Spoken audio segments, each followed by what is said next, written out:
بسم اللہ الرحمن الرحیم نحمدہ ونصلی ونسلم علی رسولہ الکریم۔ بنیادی، ابتدائی اور آسان نحو کے سلسلہ میں ہم نے جملہ انشائیہ کی قسموں میں سے 4 قسموں کو پچھلے سبق میں پڑھ لیا تھا: امر، نہی، تمنی اور ترجی، اور قرآن پاک سے ان کی مثالیں بھی ساتھ میں آ گئی تھی۔ آج انشاءاللہ ہم اگلی قسموں کا مطالعہ کریں گے۔ اگلی قسم ہے استفہام۔ استفہام کی تعریف یہ ہے کہ استفہام وہ جملہ انشائیہ ہے جس میں کسی سے کوئی سوال، کوئی بات پوچھی جائے۔ جیسے ہم اپنی زبان میں بھی کسی سے کچھ پوچھتے ہیں: آپ کا کیا نام ہے؟ آپ کہاں سے ہیں؟ آپ کیا کام کرتے ہیں؟ تو کیا آپ نے یہ کام کیا؟ تو یہ ساری صورتیں جس میں ہم کسی سے کچھ پوچھتے ہیں، کچھ سوال کرتے ہیں، تو وہ استفہام کی ہی صورت ہوتی ہے۔ اس کی مثال بالکل آسان ہے، یہی جو ہم نے اردو میں کہا ہے: مسموک، من این انت۔ اسی طرح حل اکلت وغیرہ وغیرہ۔ تو یہ جتنے بھی الفاظ ہیں جن میں کسی سے کچھ پوچھا جاتا ہے، لہذا وہ استفہام کی ہی صورتیں ہوتی ہیں۔ استفہام کے بعد اگلی قسم ہے عقود۔ 6 نمبر پر عقود۔ عقود یہ جمع ہے عقد کی، اور عقد وہ جملہ انشائیہ ہے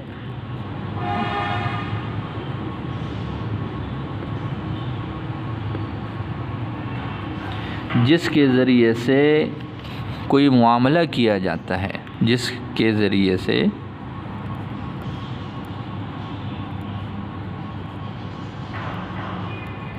کوئی معاملہ ایجاد کیا جائے، کوئی معاملہ کیا جائے، کسی عقد کو، کسی خرید و فروخت کے معاملے کو طے کر لیا جائے، جن الفاظ کے ذریعے سے وہ جو جملہ ہوتا ہے بوقت عقد جو بولا جاتا ہے، اس کو بولتے ہیں عقود۔ جیسے ایک آدمی نے کوئی چیز خریدنی ہے، دوسرے نے بیچنی ہے۔ ایک بولتا ہے بعت، میں نے اسے فروخت کیا۔ دوسرا کہتا ہے اشتریت، میں نے اس کو خرید لیا اتنے کے بدلے میں۔ ایک کہتا ہے میں اتنے کے بدلے میں بیچوں گا، دوسرا کہتا ہے میں اتنے کے بدلے میں خریدوں گا۔ تو یہ جو آپس میں وہ ریٹ طے کر رہے ہوتے ہیں، آپس میں اس انداز سے معاملہ کر رہے ہوتے ہیں، اس معاملے میں جو لفظ استعمال ہوتے ہیں اس کو ادا کرنے کے لیے، وہ عقد کہلاتا ہے۔ جیسے خرید و فروخت ہو رہی ہے، ایک کہتا ہے کہ جی میں نے یہ چیز اتنی کی لینی ہے، دوسرے کہتا ہے میں نے اتنی کی دینی ہے۔ لہٰذا یہ جو الفاظ کہے جاتے ہیں یہ عقود ہیں، اور یہ عقد میں جو ہے وہ آ جاتے ہیں۔ اس کے بعد 7 نمبر پر ہے ندا۔ ندا وہ جملہ انشائیہ ہے جس کے ذریعے سے کسی کو آواز دے کر اپنی طرف متوجہ کیا جاتا ہے۔ وہ جملہ انشائیہ جس میں کسی کو آواز دے کر اپنی طرف متوجہ کیا جائے۔ بڑی کتابوں میں پھر اس کے تعارف میں اور اس کی تعریف میں کچھ تبدیلی آ جاتی ہے، تو لہذا یہاں پر اس حد میں جس سٹیج پہ ہم اس کو سمجھ رہے ہیں، اس میں ندا کی یہ تعریف ہم کر رہے ہیں کہ وہ جملہ انشائی ہے جس میں کسی کو آواز دے کر اپنی طرف متوجہ کیا جاتا ہے۔ جیسے ہم کہتے ہیں یا زیدو یا ابی یا اخی یا فلاں یا فلاں یا فلاں، تو جب کسی کو آواز دی جاتی ہے، اپنی طرف متوجہ کیا جاتا ہے، اس کے لیے جو ہم آواز استعمال کرتے ہیں اس میں حروف ندا کا استعمال ہوتا ہے، وہ جو ہے حروف ندا کے ذریعے سے کسی کی توجہ کو اپنی طرف متوجہ کیا جاتا ہے۔ تو ندا کا معنی کیا ہو جائے گا؟ وہ جملہ انشائیہ جس میں کسی کو آواز دے کر اپنی طرف متوجہ کیا جاتا ہے۔ اس کے ساتھ ہم یوں بھی کہہ دیتے ہیں کہ حروف ندا کے ذریعے، حروف ندا کے ذریعے۔ حروف ندا 5 ہیں، یا، ایا، حیا، ای اور حمزہ مفتوحہ۔ انشاءاللہ اپنی جگہ پر اس کی وضاحت آ جائے گی، وہیں پر اس کو مکمل وضاحت اور تفصیل کے ساتھ جو ہے وہ وہاں پر پڑھ لیں گے انشاءاللہ۔ تو لہٰذا یہ ہو جائے گا 7ویں قسم ہے ہمارے پاس ندا کی۔ 8ویں قسم ہے عرض۔ عرض کہتے ہیں کہ جی وہ جملہ انشائیہ جس میں کسی کو نرمی کے ساتھ کسی بات کی ترغیب دی جائے، وہ جملہ انشائیہ ہے جس میں نرمی کے ساتھ کسی کو کسی بات کی ترغیب دی جائے۔ جیسے ہم نے کسی کو بلانا ہو اپنے پاس، کوئی پروگرام ہے جس سے اس کو فائدہ ہو سکتا ہو، کوئی وعظ و نصیحت ہے، تو ہم اس کو کہتے ہیں یار آپ ہماری طرف کیوں نہیں آتے، آپ فلاں مجلس میں کیوں نہیں جاتے، وہاں آپ کو فائدہ ہوگا، آپ نماز کیوں نہیں پڑھتے، آپ کو اس سے فائدہ ہونا ہے، آپ تلاوت کیوں نہیں کرتے، اس سے آپ کو بڑا ثواب ملے گا، آپ یہ نیکی کا کام کیوں نہیں کرتے، آپ کو یہ بھلائی ملے گی۔ تو اس انداز سے بڑی نرمی کے ساتھ کسی کو کسی کام کے کرنے کے لیے جو ترغیب دے دی جائے اس کو عرض کہتے ہیں۔ تو آسان سی تعریف ہوگی کہ وہ جملہ انشائیہ جس میں نرمی کے ساتھ کسی کو کسی بات کی ترغیب دی جائے۔ جیسے عربی میں اس کے لیے ایک مثال بولی جاتی ہے، الا تنزل بنا فتصیب خیرا، آپ ہمارے پاس کیوں نہیں آتے، آپ کو خیر مل جائے گا، آپ کو بھلائی مل جائے گی، آپ کے لیے فائدہ ہو جائے گا، ہمارے پاس آ جائے کرو۔ تو اس طرح یہ جو ہے عرض ہے۔ تو عرض وہ جملہ انشائیہ ہے جس میں نرمی کے ساتھ کسی کو کسی بات کے کرنے کی ترغیب دی جائے۔ اس کے بعد 9 نمبر پر ہے قسم۔ قسم وہ جملہ انشائیہ ہے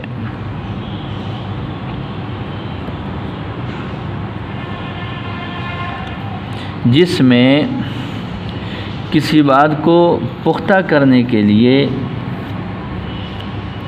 وہ جملہ انشائیہ ہے جس کے ذریعے کسی بات کو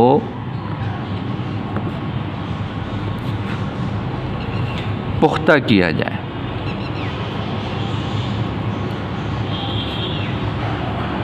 قسم کھائی جاتی ہے، کیوں کھائی جاتی ہے؟ تاکہ اس کے ذریعے سے کسی بات کو پکا کیا جائے، اس کے اندر اگر کسی کو شک ہو یا اس کے اندر کسی کو کوئی شبہ ہو تو وہ شک اور شبہ جو ہے اس کا دور کر لیا جائے۔ جیسے ہم کہتے ہیں اپنے معاملات میں، جی اللہ کی قسم یہ بات ایسی ہے، اللہ کی قسم میں یہ معاملہ ایسے کروں گا، اللہ کی قسم میں نے ایسے کیا تھا۔ تو یہ واللہ کا لفظ جو ہے وہ عربی میں بولا جاتا ہے، واللہ، باللہ، تاللہ، اور اس طرح یہ کہہ کر آگے کسی بات کو پکا کرنا ہوتا ہے۔ جیسے باللہ واللہ لأفعلن، واللہ لأصلین الصلاۃ، اللہ کی قسم میں ضرور نماز پڑھوں گا۔ تو یہ اس طرح یہ بات کو پکا کرنے کے لیے اس کے اندر جو ہے وہ اس طرح کی قسم لی جاتی ہے۔ 10 نمبر پر جملہ انشائیہ کی قسموں میں سے تعجب ہے۔ تعجب وہ جملہ انشائیہ ہے جس کے ذریعے سے کسی بات پر وہ جملہ انشائیہ جس کے ذریعے کسی بات پر حیرانگی کا اظہار کیا جاتا ہے، حیرانگی کا اظہار ہو۔ ایک بات ہے وہ کسی نے دیکھی، وہ اس کی وجہ سے وہ بات بڑی عجیب لگی اور اس کی وجہ سے وہ حیران ہو گیا، تو اس اپنی حیرانگی کو ظاہر کرنے کے لیے جو وہ جملہ بولتا ہے وہ تعجب ہے۔ جیسے اس کی جو ہے وہ یوں مثال لی جاتی ہے، ما احسن زیدن، زید ہے اس کو اللہ تعالیٰ نے حسن و جمال سے نوازا ہے، اس کی خوبصورتی کو جب کسی نے دیکھا تو اس کو بڑی حیرانگی ہوئی کہ اتنا بھی خوبصورت کوئی ہو سکتا ہے۔ اس وقت وہ یوں کہہ رہتا ہے ما احسن زیدن، تو یہ اپنے اس حیرانگی کا اظہار جو اس کی حسن کی وجہ سے اس کو حیرانگی ہو رہی تھی، اس کی وجہ سے اس نے اظہار کیا۔ تو یہ اس طرح یہ جو ہے وہ تعجب کیا جاتا ہے۔ اب ہم قرآن پاک سے کچھ مثالیں ان جملوں کی دیکھتے ہیں۔ سب سے پہلے نمبر پر استفہام ہے۔ استفہام کی بہت ساری صورتیں اور بہت ساری مثالیں قرآن پاک میں مذکور ہیں جو مختلف انداز سے ہیں، چند ان میں سے ہم لے لیتے ہیں۔ جیسے اللہ تعالیٰ نے فرمایا حل من خالق غیر اللہ، کیا اللہ تعالیٰ کے علاوہ کوئی اور خالق ہے؟ تو یہ ایک سوال پوچھا جا رہا ہے۔ اسی طرح فرمایا الم تکن ارض اللہ واسعہ، الم تکن ارض اللہ واسعہ، کیا اللہ کی زمین وہ وسیع نہیں ہے، اس میں وسعت نہیں ہے۔ اسی طرح ما غرک بربک الکریم،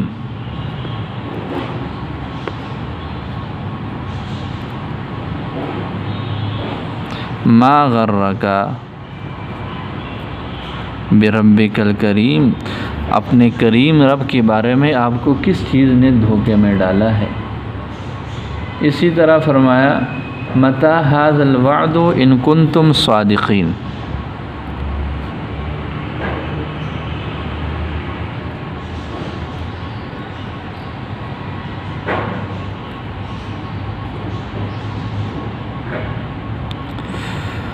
متی ھذا الوعد ان کنتم صادقین۔ اس طرح بھی ایک سوال آتا ہے کہ جی وہ قیامت کے منکر یوں کہا کرتے تھے کہ یہ قیامت کب آنی ہے۔ اسی طریقے پر حل نحن منظرون فحل انتم منتہون، حل کے ذریعے سے بہت سارے وہ آئے ہوئے ہیں، حل انتم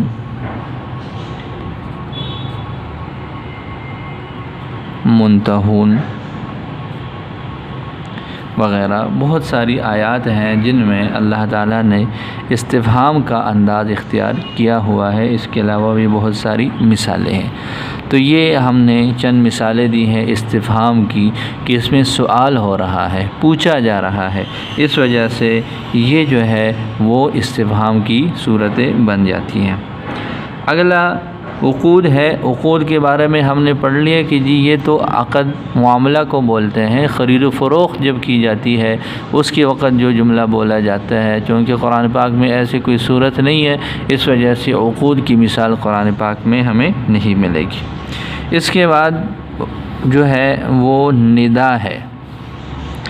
ندا بہت ساری صورتوں کے آتا ہے، جیسے یا مریم،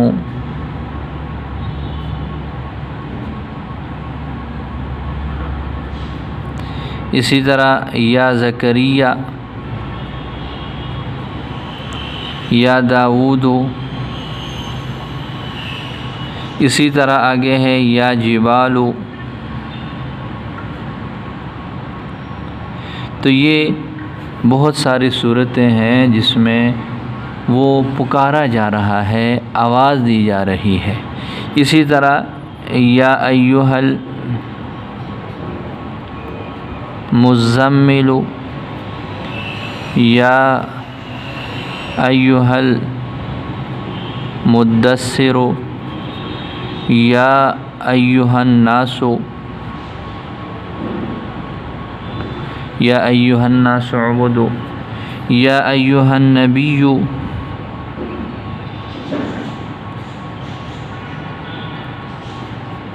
وغیرہ بہت ساری صورتیں ایسی ہیں جس میں اللہ تعالیٰ نے پکارا ہے۔ تو اس وجہ سے یہ اس کی مثالیں بن جاتی ہیں۔ اس کے بعد 8ویں قسم ہم نے پڑھ لی تھی عرض۔ عرض کی مثالیں قرآن پاک میں بہت کم ہے جو مخصوص انداز میں ہے، جیسے یہ ایک مثال ہے الا تحبون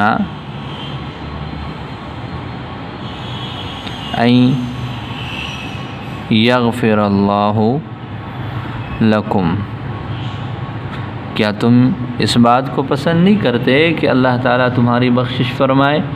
تو لہٰذا یہ بڑی نرمی کے انداز میں اللہ تعالیٰ کی جو ہے وہ بخشش کو طلب کرنے کے لیے ترغیب دی جا رہی ہے۔ اس انداز سے یہ جو ہے وہ اس کی عرض کی مثال یہ بن جاتی ہے کہ الا تحبون، جیسے ہم نے پڑھ لیا تھا الا تنزل بنا فتصیب خیرا، تم ہمارے پاس کیوں نہیں آتے آپ کو کوئی بھلائی حاصل ہو؟